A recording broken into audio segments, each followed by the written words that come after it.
Hey, welcome to tonight's Momentum Talk. Wanted to share some things today about, let's see if we can get a little more light in here. I'm going to share some more things about dieting breaks, nutrition. What the heck happens when you end up suppressing the caloric deficit for a very long time, okay? So that's something that we want to make sure that we clear up. I always wear this shirt occasionally for Amber. Save the drama for your mama. Should wear it for my kids, but also for you. You can save your drama for your mama, okay? We got hard work to do, and we need to do it and get it done. So if you don't make it to sessions or whatever, or giving me excuses or something about not making progress or not getting yourself into a dieting break situation because you've been inconsistent over time, then maybe this shirt applies to you. Like, well, my body didn't change as much as I wanted to. Well, are you in control or are you not? What's going on in your life that is not allowing you to do this, or is it just your level of commitment to the process and the desire to change as well? So those are things to consider in this. So I want to dive into what a dieting break is, how to kind of put it into perspective for you so that you can help craft this stuff even long after we're not working together, like a decade from now. If we're still together, cheers. If not, I hope that you have learned plenty of stuff and know how to manipulate this. But I always encourage retention. It's a fantastic thing, and extra support and accountability. So, dieting break is a planned and purposeful break from dieting. Okay, it can lead up. It could be one day. It's kind of like sometimes they're called cheat days, or up to 2 weeks. We try and get all clients to take them, okay, at certain time frames of their nutrition. And the reason being is that we have a suppressed caloric deficit that we're working hard to burn body fat, and the body doesn't put up with it for too long, okay? There's also psychological and physiological things that happen into the body that need to be addressed so that you feel better and your hormones return to normal levels. And then you also get ready for the next level of dieting. So you started here, you work your way down, we kind of relax, and then we work our way down and relax and work our way down, and so you get this staggered approach of weight loss, fat loss specifically. So everybody wants to lose weight and get in shape, right? It's pretty typical. But your capacity for patience is and can be eroded by the get it done now, the instant satisfaction. A couple of you may have experienced that, and then you ultimately pay later culture that we've got going in this society right now. 30 pounds in 30 days, guess what? We swing that pendulum one way, guess what? It's going to come back and fly back the other way. Sometimes faster than when it actually you're pulling it back trying to lose it, right? So let's be clear, if you take this attitude towards your diet, then sooner or later you're going to be destined to fail, okay? A lot of people fall into that trap where they get stuck, and they don't realize or don't believe that in the pursuit of getting your fitness goals that you have to take one step back every once in a while to take 2 steps forward, okay? I love tracking. It's an important part of my nutritional strategy. Makes life so much easier. Makes work, having a family, a life outside of fitness and exercise way easier as well. So, but I don't encourage people to track every day, all day, all the time, all year long. You've got different reasons why you may not want to track on purpose. Like, ta-da, like it's real life here, people. Um, so if we're going to take one step back to take two steps forward, then we really want to plan those steps so that you're not just frustrated in the process. It's not about mental toughness. Um, it's not, but taking breaks is one of the best moves that you can do for long-term diet success. Okay, we want to make sure that you can handle it, that it's that you can handle the stimulus, that your body is handling the stimulus properly, and we're moving in the direction that we need to. Um, the role of diet breaks. Well, the goal is to stay eating as much as possible, right? For as long as possible, so that you get leaner than you have ever have in the most comfortable way that you ever have. That's the ultimate goal. How much work, how little work can we do? How much food can we eat? What best results can we get? When we figure out that combination, it's a winning combination. It's a strong, strong place to be at. This will enable you to sustain it. And success in dieting is not only about making diet adjustments at the right time, but knowing when to take the diet breaks also. You may ask what a dieting break is. Now, in general, we don't use the word diet, but for all purposes today, that's what we're going to use. So when I say a dieting break, I'm really referring to a period of time between 7 and 14 days that we can purposely increase our caloric intake and loosen and relax the counting restrictions on macros and tracking and all these things that we may have put in place to get you to a certain level. Okay.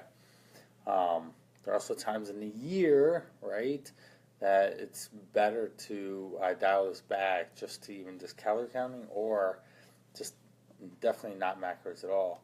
So it could be just like Christmas or Thanksgiving, and that ends up being a really good time a year. The holidays can be just a naturally easier time for you to relax your hold on calorie tracking and relax.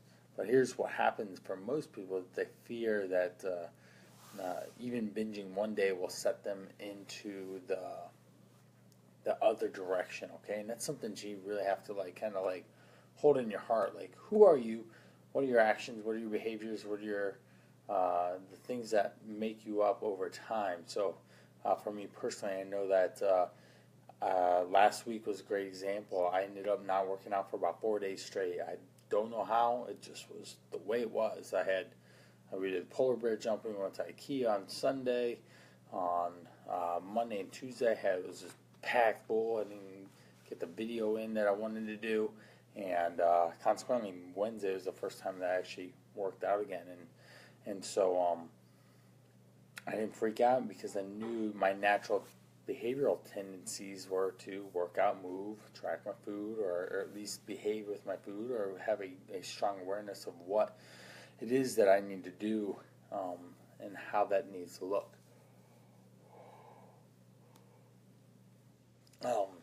So, a couple of reasons why you shouldn't fear one day of binge eating, okay? Just even one day off. You might gain some weight, but it's not going to be fat. Overeating might be a better choice of words here. I don't really ever recommend clients to binge eat, but clients should eat to their hunger without worrying about counting calories on these days, knowing that this will lead to getting them to overeat, which is okay. Okay, overeating is okay in certain time frames, in certain days, and a diet break can be that because you just spent a long time narrowly focused on certain goals. So, FYI, it takes 3,500 calories to equal 1 pound of fat. Okay, so if we just play out basic numbers of math for women, basal metabolic rate is going to be around 1,400 calories. For men, it'd be about 1,800 calories. So that's for you to do nothing. Add another 500 calories on top of that for just general activity in the day. So we get about 1,900 calories for women. For men, we're looking at 2,300 or so. And then we add exercise on top of that, and so you could add another 200 calories on top of that. So women speaking about 2,000 calories. Gentlemen are speaking up a little bit higher. So if you were to eat 1 pound, gain 1 pound of body weight, you would have to eat quite a bit, if that makes sense. So if you wanted to add a pound of fat in one day, that would be like, for women, it would be like 5,000 calories. This is not going to happen, okay? Or you're really going after some really high calorically dense foods. But in general, people don't overeat as much as they think. Just feels that way because they've been dieting for a long time, okay? And if you were to overeat, we could definitely suggest that an approximation of overeating would be around 1,000 calories or so.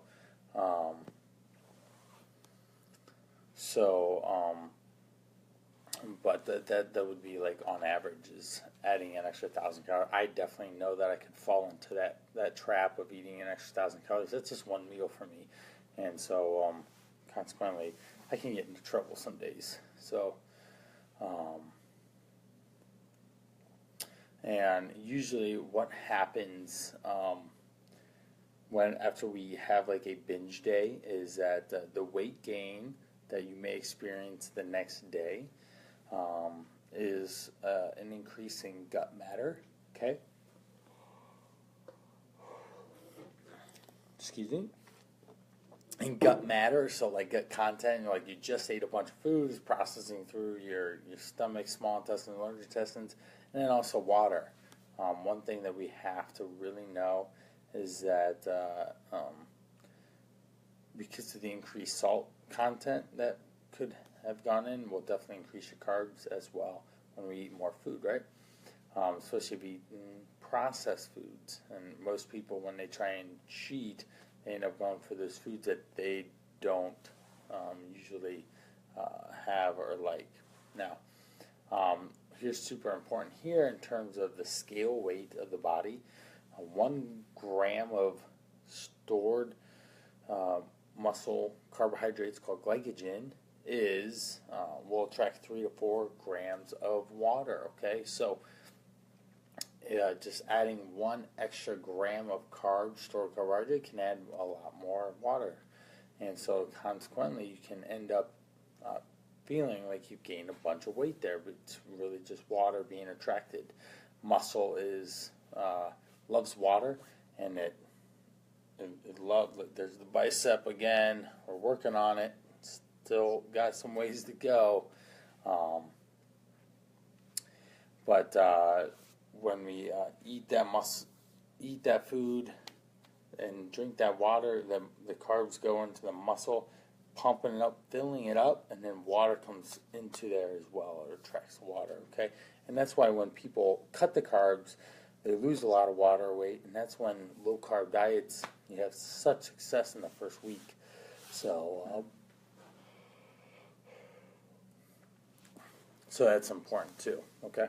And then what happens is subconsciously, even the next day after, say, a binge day, you'll just kind of course correct, and you'll eat less. Thus, if you wake up 5 pounds heavier tomorrow, chances are that very little of it will be from fat. It'll just be a bunch of water. Okay, now there's a couple reasons we're taking diet breaks. Psychological, right? And physiological. So psychological up in the head, physiological in the body. We'll start with physiological. A short period of regular eating can definitely reverse metabolic adaptions. Okay, so if we're eating this many calories, then we go down to this many calories. Your body's going to adjust over time to this many calories. Okay, So it'll downshift, down-regulate to that caloric deficit. This also gives your hormones time to rest and then upregulate to normal levels. When that happens, it actually means that you'll be less hungry. You'll have more energy, and one, because you'll be eating more food, and then secondly, you'll have fewer cravings because you'll be eating more food. And that will allow you to make more progress into the next go round. All right, because you'll feel refreshed and new and ready to take charge in the psychological portion of it. Okay, next up is the physiological. The physiological is important because we've got like hormone levels that need to take place. We've got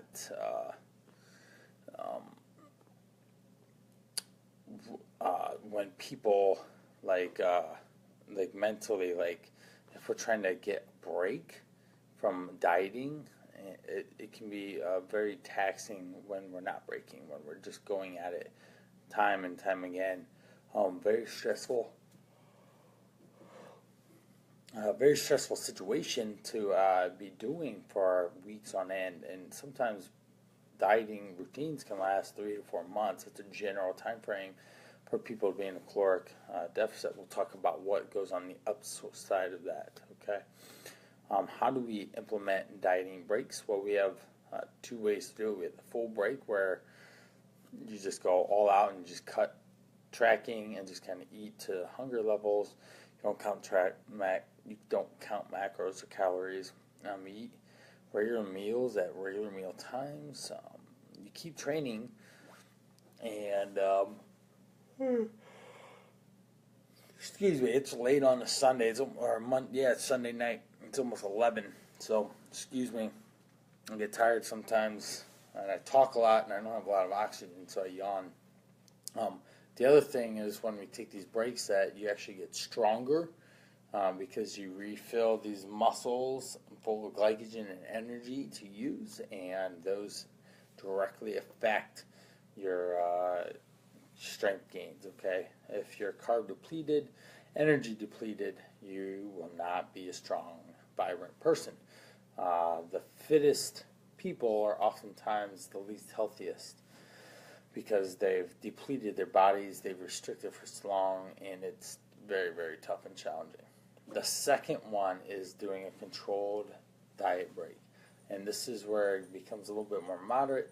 You can kind of lay off the macros, but still track calories to try and make sure that you're still in this window of without gaining fat. So if you are feeling like that, feeling like you can't just go a day without tracking, then maybe that would be ideal for you. Okay.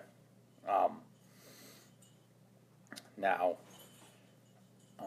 next up, so what we can do is, for dieting breaks, we summarize this, and what we can do is you can slowly raise up your calories over time. Okay, add like 100 calories each week to each of the days in that week, or we can just jump straight to it. There are different schools of thought on each of these, and it really just depends on the coach and the guidance, and then also what had happened in the dieting cycle. Okay, so we can raise our calories by 100 for each day for a week. So just 100 calories, then another 100 calories for the next week, another 100 calories to get back up to maintenance.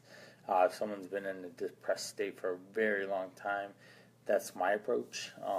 If you were up here, had a leaner body, drop some body fat, and then we can jump back up. That's fine. You can go a little higher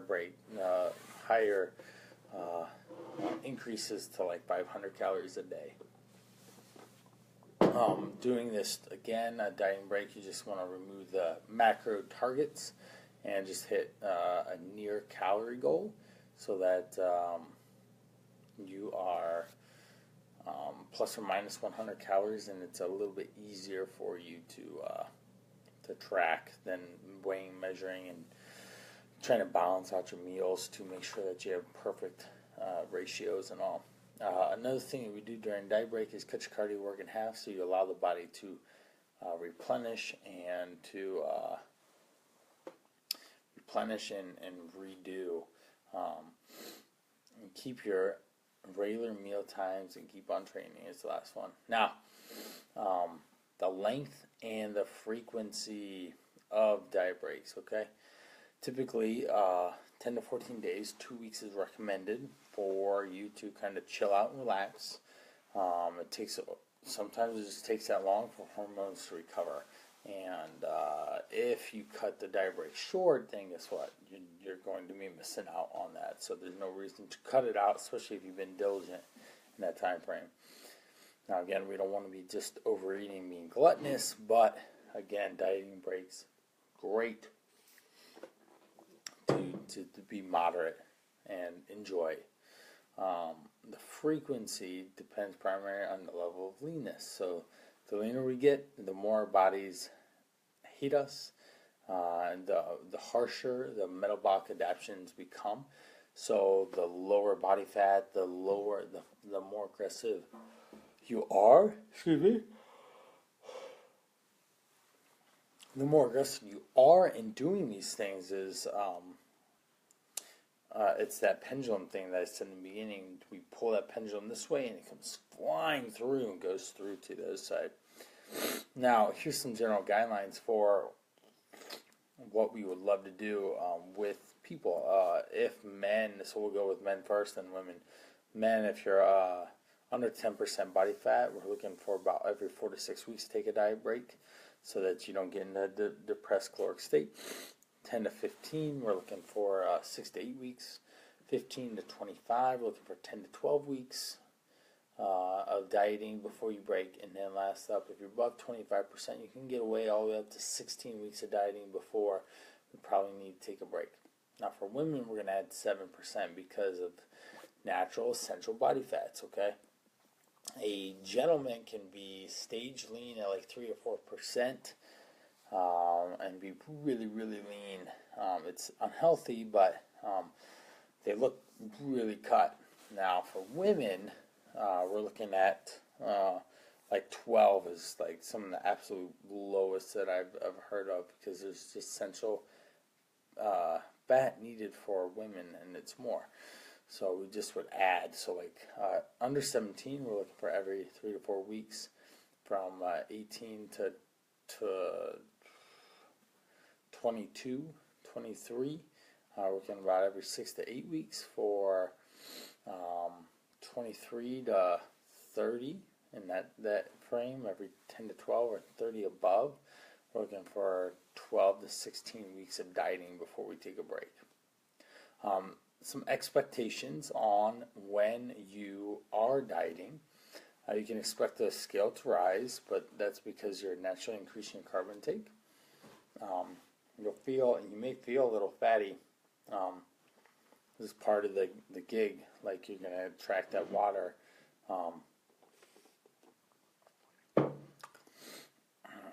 And one of the things that happens if you feel fattier, the weight gain back isn't going to feel the same as the weight on the way down, especially in the circumference measurement. So like say you measure your waist and your stomach,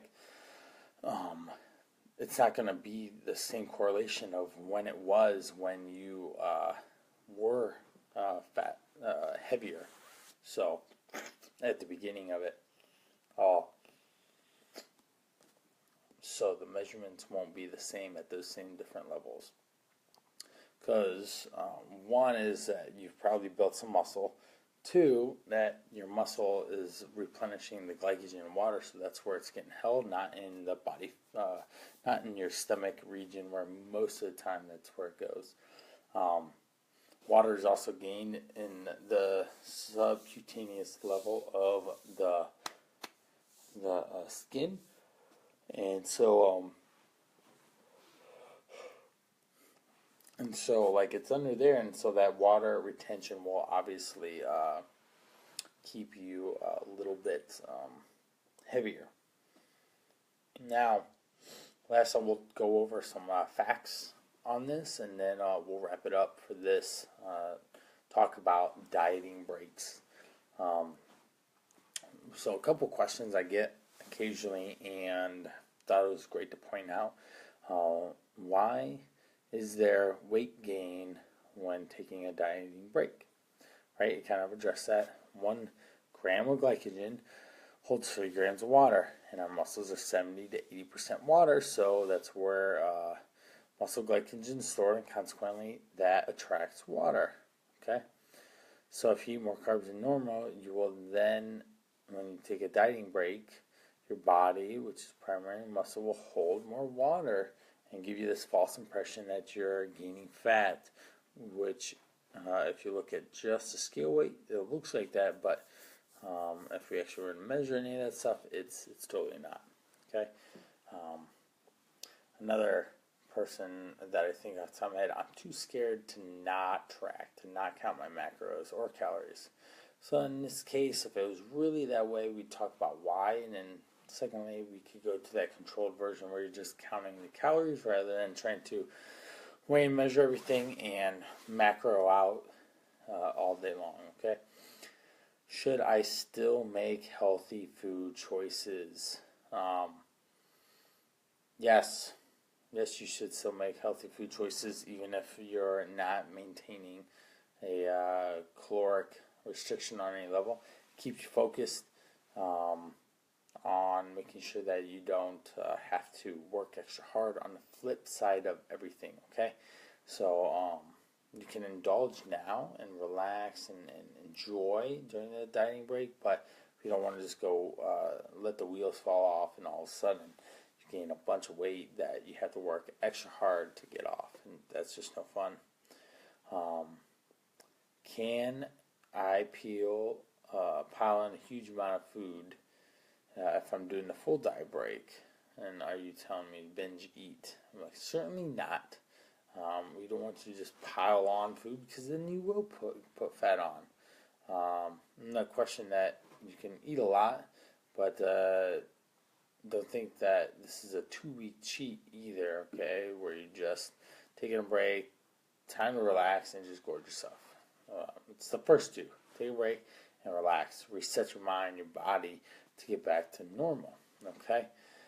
And we want to listen to your body. We want to listen to its fullness factor. We want to make sure we're still drinking plenty of water. There's still things that need to happen to make sure that we are getting the right readouts and make sure that we get back to where we want to go. Now, talking about that 1 pound of fat, if you were to gain a pound of fat, we kind of went through the numbers earlier on, that if you had maintenance calories for women were like, say, 1,800, 2,000, and for guys it was like 2,600, and you were to eat the 3,500, you're talking about nearly 6,000 calories a day to gain that extra weight, okay? And it just isn't right. So, wrapping this up, giving you the quick and narrow of this. So, we want to be full on when we're dieting break or when we're dieting and focus on our nutrition and everything. Macros, measuring, tracking, weighing, doing all the things that we need to do. When it's time to break, you've reached a target, a goal, then we can actually break and reset. We can either jump up quickly back to maintenance. Hopefully we have a better idea of what maintenance actually is, or we can slowly and go up, which is reverse dieting. I'm a big fan of reverse dieting because it just slowly adds more calories in, and you actually start to feel better. The only problem with that, it could feel like dieting as well. Like you still have this target, this macro, your food intake hasn't increased that much to make a big difference in the food choices that you eat. So, but ultimately, at least every 4 months of hardcore calorie counting and macros, that you should take a break, okay? It's just healthy. It's just good for you, all right? So there you go. There is dieting breaks, what to do with them, when to do them, how long to do them, what it kind of breaks down.